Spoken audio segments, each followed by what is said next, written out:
Alors bonjour, on poursuit le chapitre sur les temps forts de l'histoire de la vie rurale et des systèmes agraires, de la période très ancienne, autour du début de l'histoire, de la préhistoire, jusqu'à aujourd'hui. Et donc on en était arrêté à l'époque moderne. L'époque moderne, euh, commence autour du XVIe siècle, hein, voilà, un peu comme la Renaissance. Après, c'était pas tout à fait la même thématique, hein, puisque la Renaissance parlait de la redécouverte. Là, on va vraiment être sur l'organisation des territoires ruraux sur cette époque-là.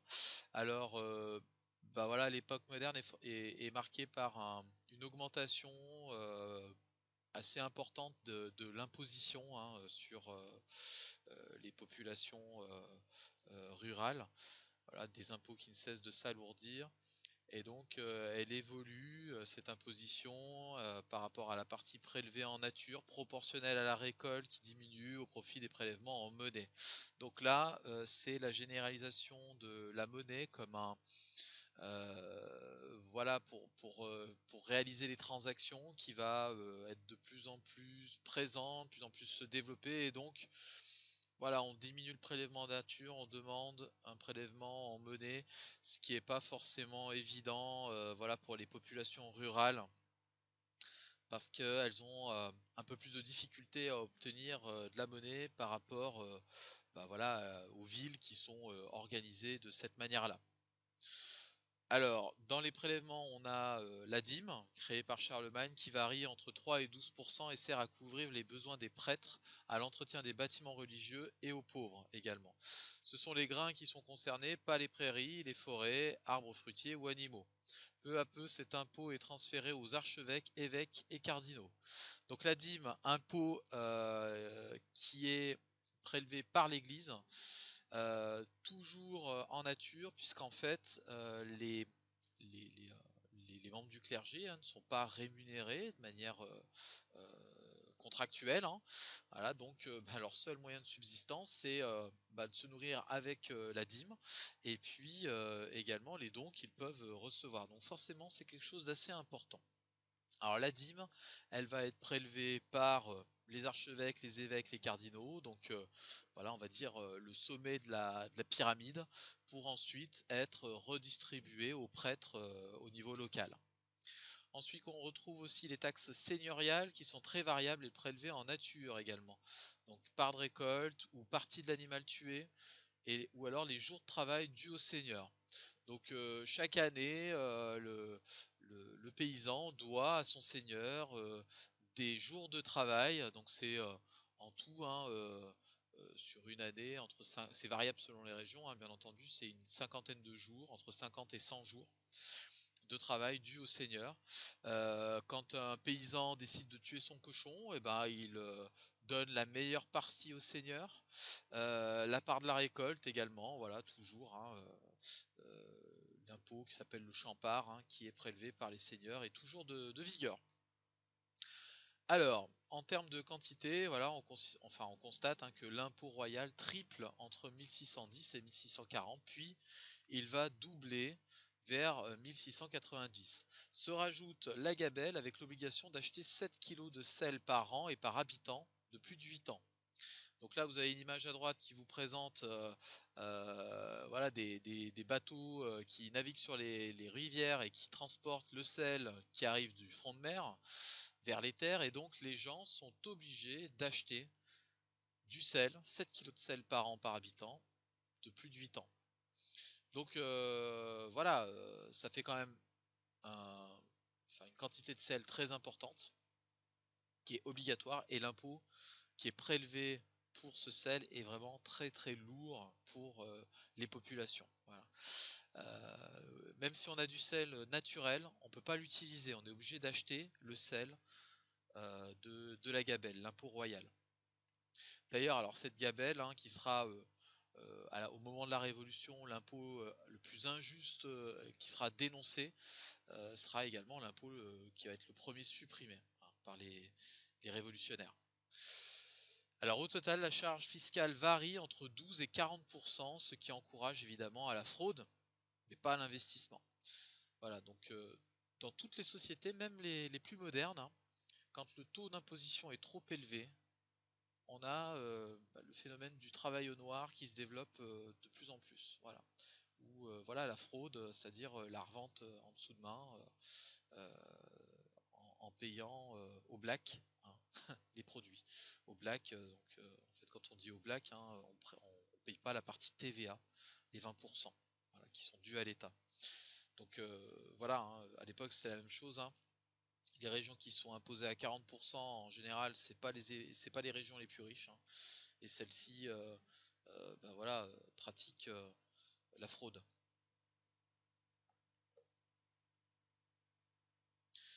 Alors, le désintérêt du pouvoir pour la question agricole. Alors, pendant que les autres pays européens progressent dans l'utilisation des engrais et des types de production, la France se désintéresse des nouveaux produits, du nouveau monde, du commerce et des techniques. Seules quelques régions comme l'Artois, la Manche et l'Alsace augmentent leur production. Partout ailleurs, c'est la stagnation, jusqu'à Colbert et Vauban. Voilà, alors en France, on a une période un peu creuse où la royauté est un peu enfermée sur elle-même, hein. On l'a vu, voilà, parce que bah, il y a des personnes, des personnages qui ont compté dans l'histoire, comme par exemple Christophe Colomb ou d'autres, hein, qui essayent, voilà, de se faire financer leur voyage par les rois de France. Et ces rois de France ne croient pas, ne croient pas en tout ça, voilà, et préfèrent déjà se consacrer à l'organisation administrative de leur royaume. Donc ils ne vont pas aller chercher ailleurs des richesses. Et donc ça provoque aussi de la stagnation au niveau du développement du pays. Voilà, parce que d'autres pays vont en profiter, comme par exemple l'Espagne ou le Portugal, qui seront qui compteront à l'époque, hein, comme les plus grandes nations. Alors, les produits de qualité, alors évidemment, bon, voilà, malgré le fait qu'on n'a pas d'utilisation de produits provenant d'ailleurs, on va se perfectionner dans le développement des produits qu'on fait déjà sur le sol. Et notamment, voilà, dans les pays en France, hein, on va développer le vignoble, beaucoup, hein. Voilà, donc je vais un petit peu lire le petit C, hein, donc des produits de qualité. Les pays du nord de l'Europe sont de plus en plus demandeurs en produits de qualité, ce qui permet à certaines régions de se développer. Le vignoble de la côte atlantique, démarré vers 1560, accroît encore son prestige auprès des Hollandais et des Flamands qui viennent chercher en France du vin blanc qu'ils transforment fréquemment en alcool et du sel. Alors transformer du vin blanc en alcool, vous allez me dire ouais mais le vin blanc c'est déjà de l'alcool. Donc ils vont en fait le vin pour eux est pas assez puissant, donc ils vont le rendre un peu plus puissant. Donc rajouter du sucre notamment, hein, pour augmenter l'alcool, le taux d'alcool dans le vin. Et également voilà, on utilise le vin pour je sais plus ce que je voulais dire, bref. Donc avec le vin, oui, ils sortent également du sel. Pardon. Alors la demande des pays nordiques profite d'eux-mêmes au développement viticole de la Bourgogne, de l'Alsace, du Beaujolais et de la Champagne. Donc là déjà on voit quand même les grandes régions viticoles françaises se dessiner, hein, voilà, avec les meilleurs vins. Hein, c'est pas un hasard si on exporte plutôt les productions de ces régions-là plutôt que voilà, du vin par exemple de l'Ain. Le vin de l'Ain, il n'y a que les habitants de l'Ain qui le consomment parce que il n'est pas très très bon, il se conserve mal. Également, donc on va fabriquer du cognac, voilà, maîtrisé et sa réputation devient considérable car outre le fait que les Nordiques l'adorent, sa conservation et son transport sont faciles. Hein, ça se conserve beaucoup mieux que le vin, le cognac. Donc là, je vous ai mis une petite carte avec les grandes régions du cognac, autour de Cognac. C'est une AOC, hein, donc il n'y a que cette région-là qui fabrique du vrai cognac.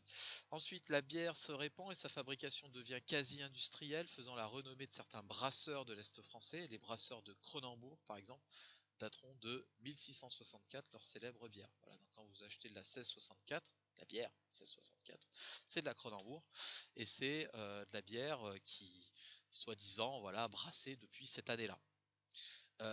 Alors la bière, c'est aussi bon, des brasseurs, mais c'est aussi des abbayes, hein, qui vont brasser de la bière. C'est pour ça que vous avez beaucoup de bières qui ont des noms d'abbayes. Alors tandis que le cidre s'améliore dans l'ouest, la vinification progresse elle aussi, on obtient de produits nouveaux.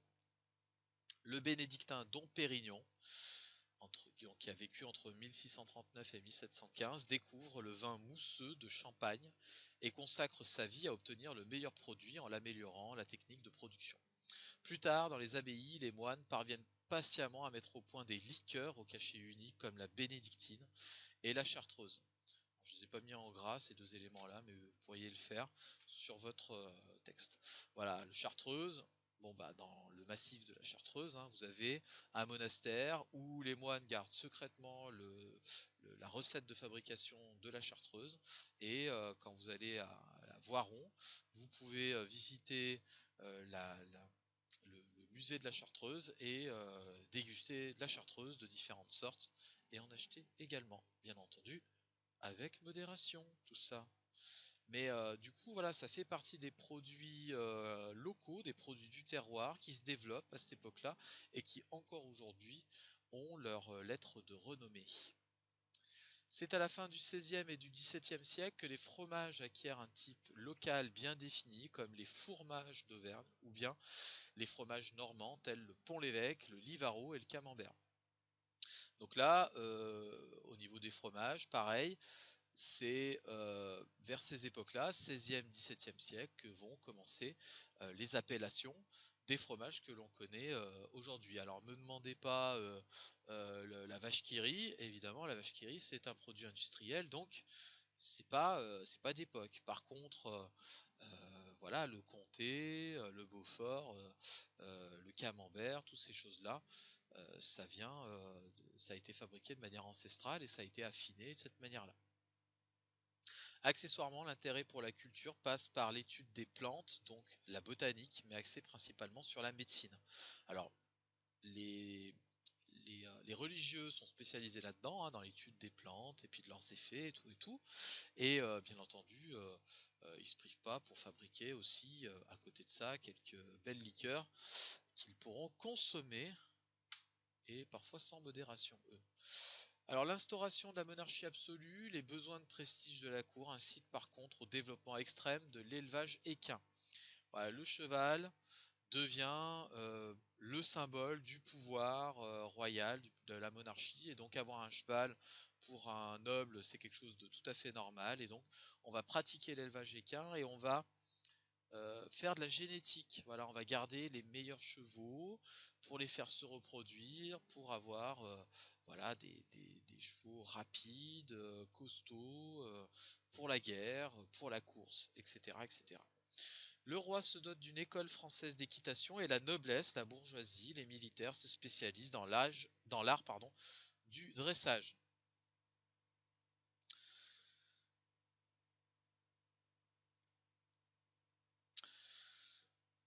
Alors ça reprend, voilà, petite pause. Donc le rétablissement de Colbert. Colbert, vous avez déjà sans doute entendu parler, c'était un surintendant des finances, donc un ministre des finances, entre guillemets, hein, du roi. Alors son action permet de réduire les abus et de réorganiser le domaine royal qui était saccagé et délaissé. Donc lui, il va remettre en place une administration fiscale pour pouvoir prélever de manière efficace les impôts, surtout que le roi en a besoin pour faire la guerre. 35 000 hectares de forêt domaniales sont créés et 2 millions de livres d'amendes récupérés. Donc on va commencer par récupérer des terres et des amendes. Une puissante et solide administration des eaux et des forêts est créée afin d'approvisionner en bois la marine et la construction. Donc on va aussi se doter d'une marine efficace, importante, avec des vaisseaux qui pourront transporter des hommes et du matériel. La glandée des porcs n'est permise que du 1er octobre au 1er février. L'usage de la forêt est réglementé pour le gros bétail par la garde d'un pâtre communal et interdite aux ovins. Donc on va réglementer l'utilisation de la forêt pour éviter les abus.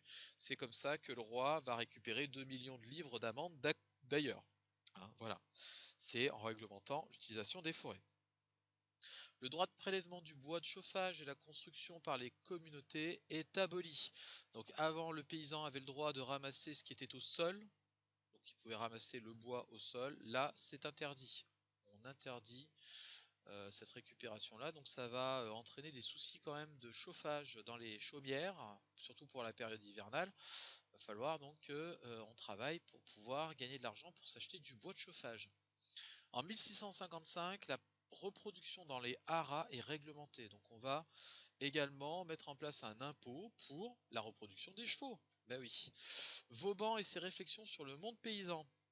Vauban, donc vous connaissez également Vauban, il est connu pour l'architecture, hein, c'est-à-dire qu'il a mis en place des, euh, des façons de construire les châteaux forts, les fortifications qui étaient ingénieuses à l'époque, mais également hein, c'est quelqu'un qui pratique l'agriculture et donc il est un peu expert dans ce domaine-là et il va proposer des façons culturales. Vauban est avant tout célèbre pour ses constructions de fortifications un peu partout sur le territoire. Il utilise les paysans pour la main-d'œuvre et pour obtenir des matériaux ainsi que de la nourriture. Il établit la première statistique agricole sur la production et sur le revenu des paysans. Donc ça va permettre au roi de connaître un petit peu, de faire l'inventaire de la production agricole de son territoire.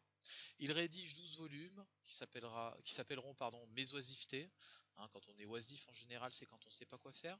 Bah, lui, quand il ne savait pas quoi faire, il étudiait la production agricole en France.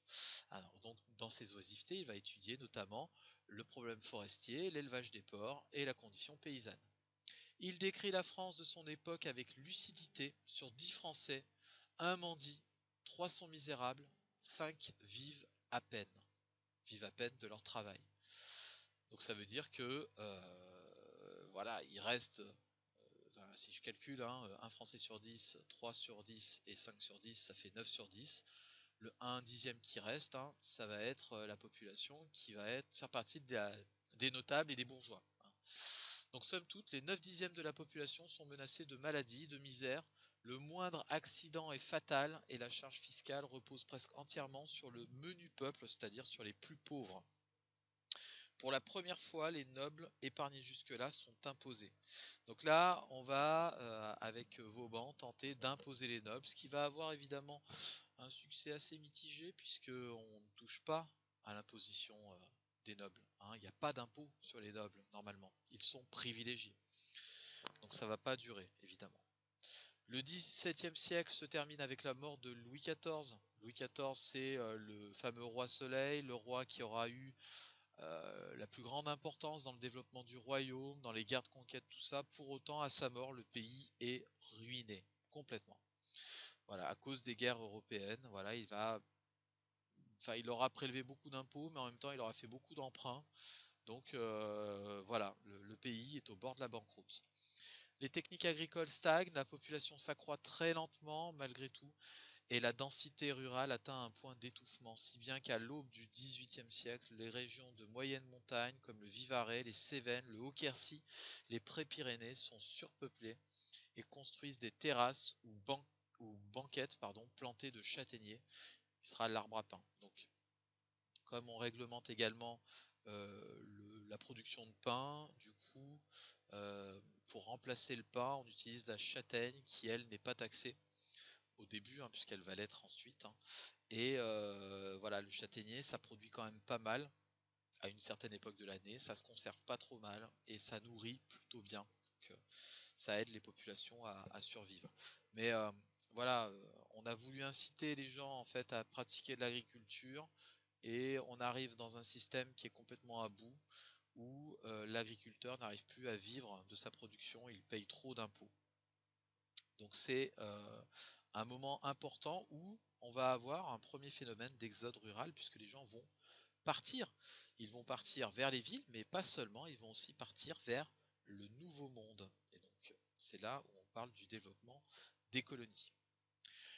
La situation financière est déplorable, les prix ne cessent de grimper. Le budget de 1716 compte 70 millions de recettes pour 230 millions de dépenses. L'héritage du grand roi se solde par une dette de 2 milliards et demi de livres. Donc c'est très important pour l'époque. La France s'engage dans les premières conquêtes coloniales. Donc on va aller chercher la richesse ailleurs. Les Antilles, la Louisiane, le Canada, les 5 comptoirs en Inde, l'île de France qui sera l'île Maurice, puis ensuite on a aussi l'île Bourbon qui sera l'île de la Réunion et le Sénégal par le fleuve Sénégal aussi. Donc on va conquérir ces territoires-là et essayer de trouver des richesses. La France va posséder quand même à peu près hein, la moitié de l'Amérique du Nord avec l'Angleterre, hein, d'accord, sur tous les bords du fleuve Mississippi. Mais voilà, et la France va perdre tout ça lors d'une guerre, bien entendu.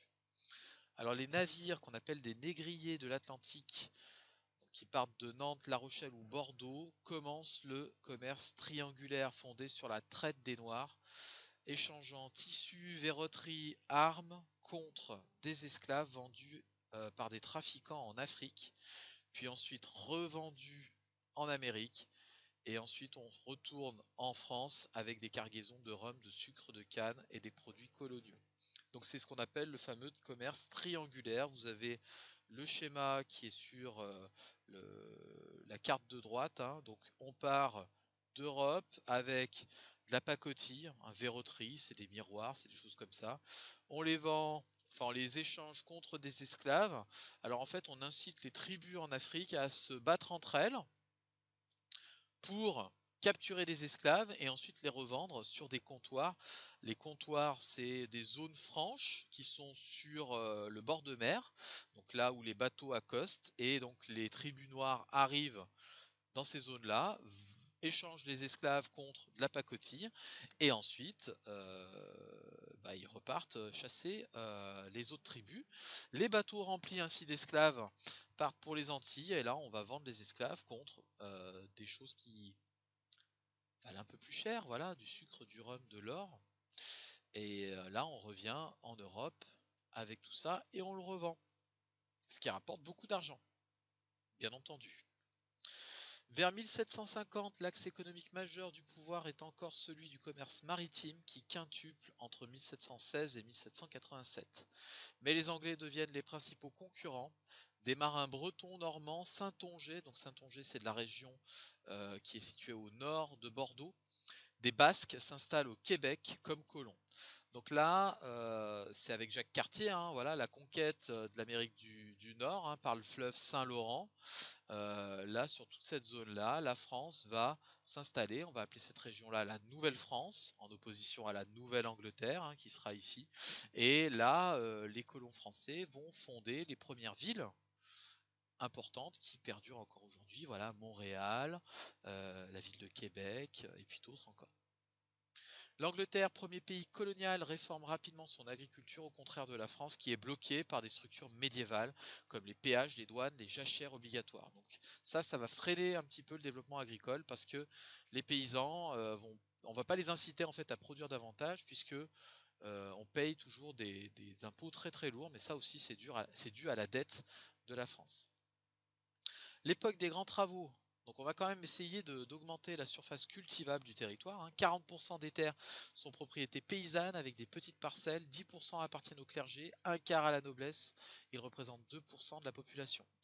Le pouvoir cependant ne se désintéresse plus des problèmes d'agriculture et assiste les renforts des efforts de défrichement de landes et de forêts, de drainage de marécages, en exemptant les entrepreneurs de l'impôt pendant 15 ans. Donc par exemple, on va inciter les habitants du pourtour méditerranéen à assécher les marécages dans la région par exemple de Camargue pour pratiquer de l'agriculture. Et donc on va exempter d'impôts les agriculteurs pendant 15 ans, ce qui va être quand même assez intéressant pour eux, qui va les inciter à aller s'installer dans ces zones-là. À l'inverse du siècle précédent, la paix sociale persiste pendant 77 ans, de 1712 à 1789. Certains aménagements sont réalisés comme le curage des fossés, les assainissements de terres inondables, les épierrages, c'est-à-dire qu'on va enlever les pierres des terres, la reconstitution des talus, des chemins, la plantation d'arbres, etc., etc. Donc on va améliorer la qualité des terres qui vont être utilisables pour l'agriculture. Alors période de paix entre 1712 et 1789, sur le territoire globalement, il y a des guerres quand même extérieures, mais sur le territoire, ça reste quand même relativement calme. Alors la révolution agricole, jusqu'à la révolution, le gain de surface labourable doit être de 8 à 10% et la population reprend sa croissance vers 1750 pour atteindre 25 à 28 millions d'habitants à la fin du siècle.